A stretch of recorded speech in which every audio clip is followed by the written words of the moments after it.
नमस्कार दोस्तों। आज हम जो एसएसटी में इतिहास वाले पार्ट के जो प्रश्न देख रहे थे उसमें मुगल काल के बारे में शिक्षा और साहित्य के बारे में पढ़ेंगे। ठीक है। अपना पहला प्रश्न है, कौन सा मुगल सम्राट कुशल वीणा वादक था? तो कौन था इनमें से? Option A Humayun, option B Akbar, option C Shahjahan, option D Aurangzeb. कौन था? तो ऑप्शन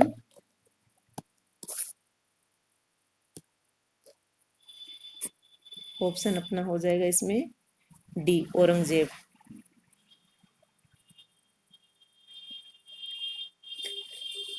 प्रश्न नंबर 2 देखते हैं। सम्राट सुंदर भवनों की योजना बनाता है तथा अपनी इन योजनाओं को पत्थर तथा मिट्टी का जामा पहनाता है। उपरोक्त उल्लेख है, यानी ये बात कहाँ लिखी गई है?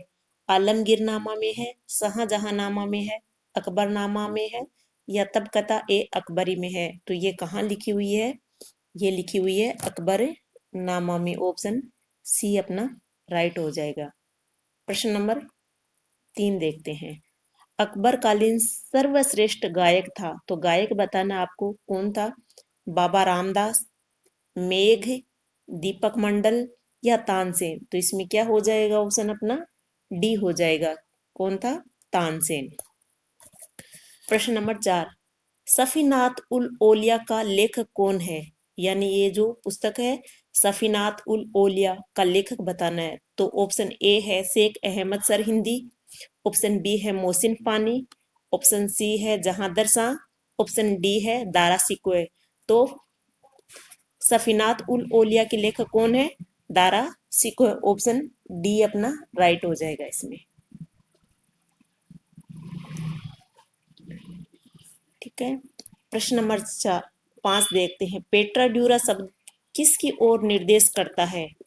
तो ये मतलब शब्द है वो किसको निर्देशित करता है? तो ऑप्शन ए है अपना भित्ति चित्र को, ऑप्शन बी है विशेष प्रकार के कंगूरे को, ऑप्शन सी है पच्चीकारी को, और ऑप्शन डी है इटालियन शैली की मूर्तियां।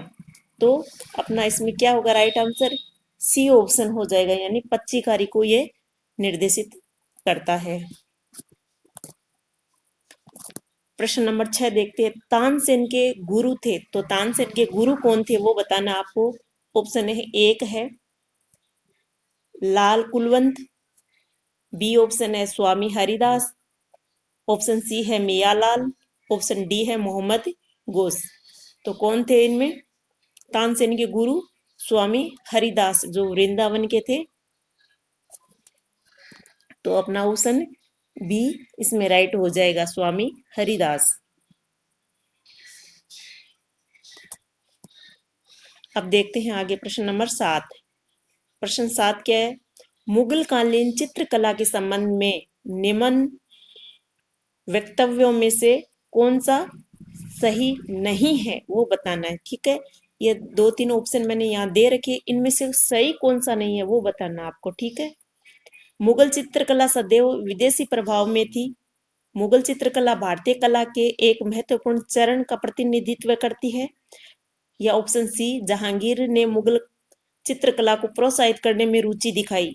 तो इनमें कौन सा सही नहीं है वो बताना आपको। तो ऑप्शन ए हो जाएगा इसमें। क्या हो जाएगा अपना ऑप्शन ए इसमें राइट हो जाएगा। ठीक है। 7 में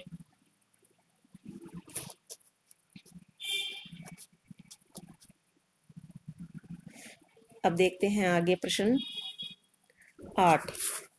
प्रश्न 8 है अपना, मुगल युग का सबसे योग्य लेखक माना जाता है, यानी मुगल काल के समय सबसे योग्य लेखक कौन था?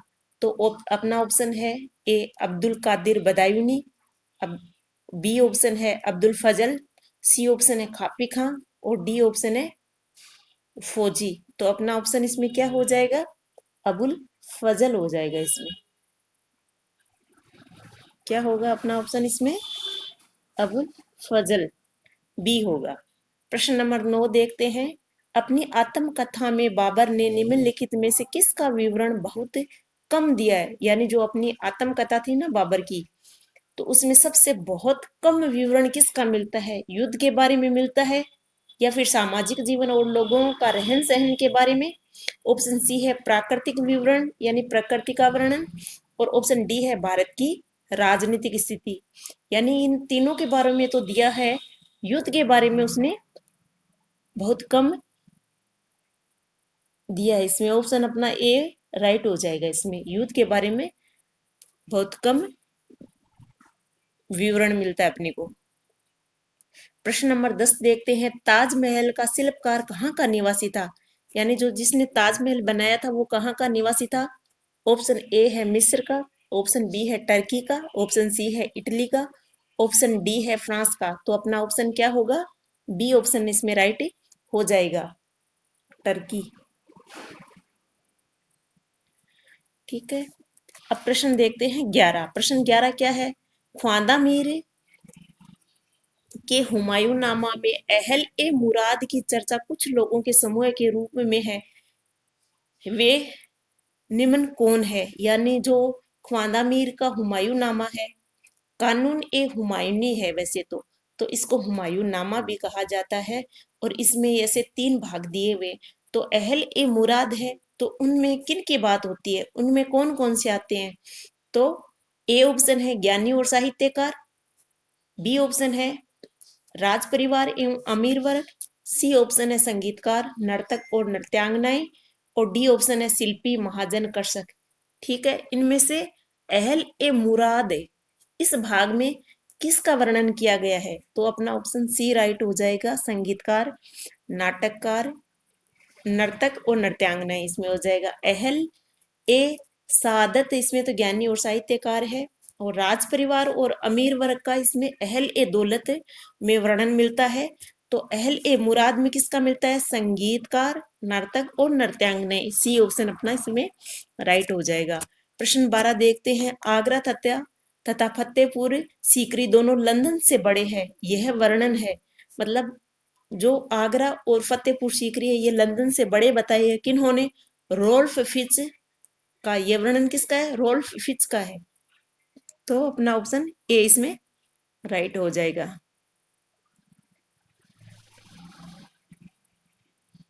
अब प्रश्न 13 देखते हैं, कौन अकबर का समकालीन होते हुए भी आईने अकबरी में वर्णित नहीं है?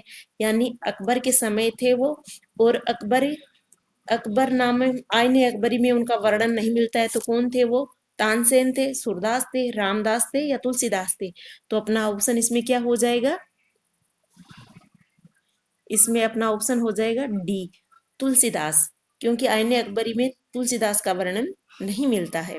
अब प्रश्न 14 देखते हैं, निम्न में से कौन सा एक निर्माण फतेहपुर सीकरी में नहीं है?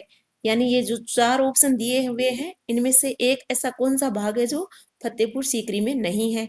तो पंचमहल नहीं है, अनूप तालाब नहीं है, या अलाई दरवाजा नहीं है, या बुलंद दरवाजा नहीं है। तो ऑप्शन अपना सी इसमें राइट हो जाएगा, अलाई दरवाजा इसमें नहीं है, बाकी सब इसमें है। अब प्रश्न 15 देखते हैं। प्रश्न 15 अपना है, निम्न में से मिनट। अब प्रश्न 15 देखते हैं, निम्न में से किस शासक ने उर्दू को राजकीय संरक्षण प्रदान किया? तो उर्दू को राजकीय संरक्षण किसने प्रदान किया था? जहांगीर, मोहम्मद शाह, शाहजहां, औरंगजेब। तो किसने किया था? मोहम्मद शाह ने। किसने किया था उर्दू को राजकीय संरक्षण प्रदान? मोहम्मद शाह ने। अब प्रश्न नंबर 16 देखते हैं, हुमायूं के मकबरे का कौन सा भाग ईरानी प्रभाव का द्योतक है? तो मकबरे का भाग बताना जो ईरानी प्रभाव का द्योतक है, यानी ईरान के प्रभाव से लिया गया है। तो ऑप्शन ए है गुंबद, ऑप्शन बी है स्तंभ, ऑप्शन सी है आधार योजना, और ऑप्शन डी है मेहराब। तो इसमें कौन सा भाग है जो ईरानी प्रभाव से है? तो ऑप्शन ए अपना इसमें राइट हो जाएगा, गुंबद।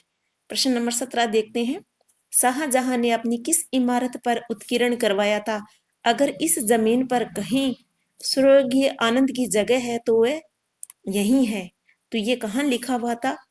ऑप्शन ए है शीश महल आगरा में, ऑप्शन बी है ताजमहल आगरा में, मोती मस्जिद आगरा में, और ऑप्शन डी है दीवान ए खास दिल्ली। तो ये कहाँ लिखा हुआ है? अपना ऑप्शन डी राइट हो जाएगा, दीवान ए खास दिल्ली पर उत्कीर्ण करवाया था उसने। प्रश्न 18 देखते हैं। आगरा स्थित लाल किले से संबंधित है, लाल किले से संबंधित बताना है। नगीना मस्जिद है, अंगूरी बाग है, मच्छी भवन है, सभी, यानी ये ए बी सी ऑप्शन सारे है इसमें। तो इसमें क्या होगा अपना ऑप्शन डी राइट हो जाएगा, यानी ये सारे आगरा स्थित लाल किले से संबंधित है, नगीना मस्जिद, अंगूरी बाग और मच्छी भवन। ठीक है, अपना डी आंसर हो जाएगा इसमें। प्रश्न 19 देखते हैं। ताजमहल किसकी याद में बनवाया गया? ये तो सबको ही पता होगा आपको। ऑप्शन ए है नूरजहां, ऑप्शन बी है मुमताज महल, ऑप्शन सी है जहांगीर और ऑप्शन डी है ये सभी। तो इसमें अपना ऑप्शन क्या हो जाएगा? ऑप्शन बी मुमताज महल हो जाएगा। प्रश्न 20 देखते हैं। निम्न में से कौन औरंगजेब के शासनकाल का आधिकारिक इतिहासकार था? यानी औरंगजेब के शासनकाल का आधिकारिक इतिहासकार बताना है। तो मोहम्मद काजिम, काफी खां, ईश्वरदास नागर, भीमसेन कायस्थ। तो अपना ऑप्शन इसमें क्या होगा? ए राइट हो जाएगा, मोहम्मद काजिम।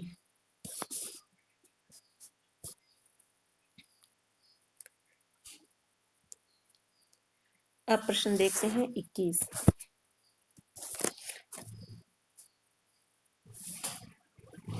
प्रश्न नंबर 21 देखते हैं। निम्नलिखित में कौन सी स्थापत्य संबंधी विशेषता दिल्ली स्थित हुमायूं के मकबरे में नहीं है?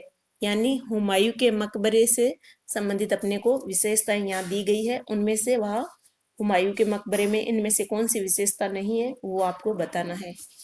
ऑप्शन ए है लाल बल्बे पत्थर का प्रयोग, ऑप्शन बी है ऊंचा उठा गुम्बद तथा संबद्ध छतरियां, सी ऑप्शन है मेहराब, डी ऑप्शन है स्वतंत्र रूप से निर्मित मीनारे। तो इसमें क्या होगा अपना आंसर? अपना आंसर इसमें होगा स्वतंत्र रूप से निर्मित मीनारे। ये मकबरे हुमायूं के मकबरे से संबंधित नहीं है। अब प्रश्न नंबर देखते हैं 22। शाहजहां के दरबार का राजकवि था? ऑप्शन ए है कलीम, ऑप्शन बी है साहेब, ऑप्शन सी है कूदसी, ऑप्शन डी है सुरदाई गिलानी। तो राजकवि कौन था शाहजहां का? कलीम था। ऑप्शन ए राइट होगा। प्रश्न नंबर 23 देखते हैं। भीमसेन का नुस्खा ए दिलकुशा प्रमुख स्रोत है? ऑप्शन ए है बंगाल में मुगल गतिविधि की जानकारी का, बी ऑप्शन है दक्कन में मुगल गतिविधि की जानकारी का, सी ऑप्शन है असम में मुगल गतिविधि की जानकारी का और डी ऑप्शन है राजस्थान में मुगल गतिविधि की जानकारी का। तो इसमें अपना उत्तर होगा बी। क्या होगा? बी, दक्कन में मुगल गतिविधि की जानकारी का। प्रश्न नंबर 24 देखते हैं। निम्न में से किस मुगल सम्राट का वर्णन संस्कृत ग्रंथ सर्वदेश वृत्तांत संग्रह में लिया गया है? तो किसका मिलता है इसमें? शाहजहां का, अकबर का, जहांगीर का, हुमायूं का। तो इसमें किसका वर्णन मिलता है? ऑप्शन बी अपना राइट होगा, अकबर का, क्योंकि ये अकबरनामा ही है जिसका संस्कृत में अनुवाद है सर्वदेश वृत्तांत संग्रह। 25 नंबर प्रश्न है। बाबर का मकबरा कहाँ स्थित है?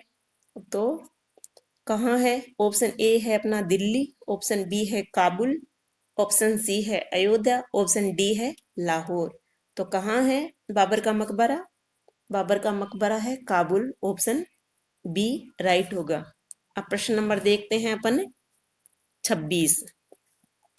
किस मुगल सम्राट ने प्रसिद्ध तख्त ए ताउस बनवाया था? ऑप्शन ए है जहांगीर, ऑप्शन बी है शाहजहां, ऑप्शन सी है बाबर, ऑप्शन डी है अकबर। तो किसने बनवाया था तख्त ए ताउस? तो शाहजहां ने। इसमें अपना बी राइट होगा। अब प्रश्न देखते हैं 27। 27 नंबर प्रश्न है अपना। निम्नलिखित में से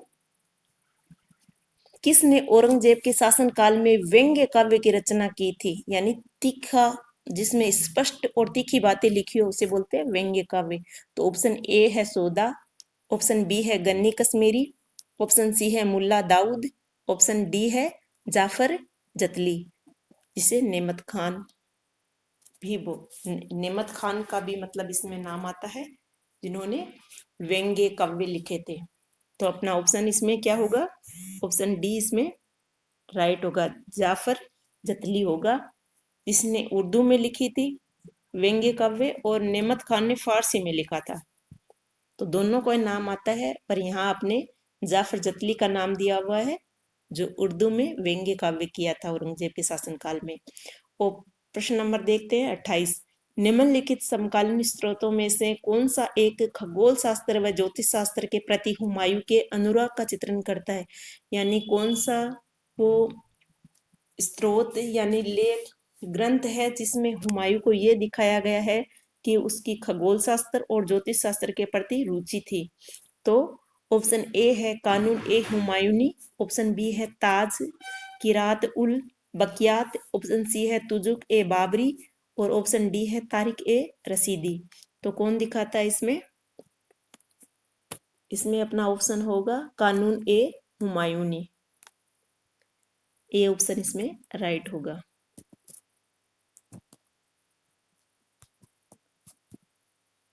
अब प्रश्न नंबर देखते हैं 29।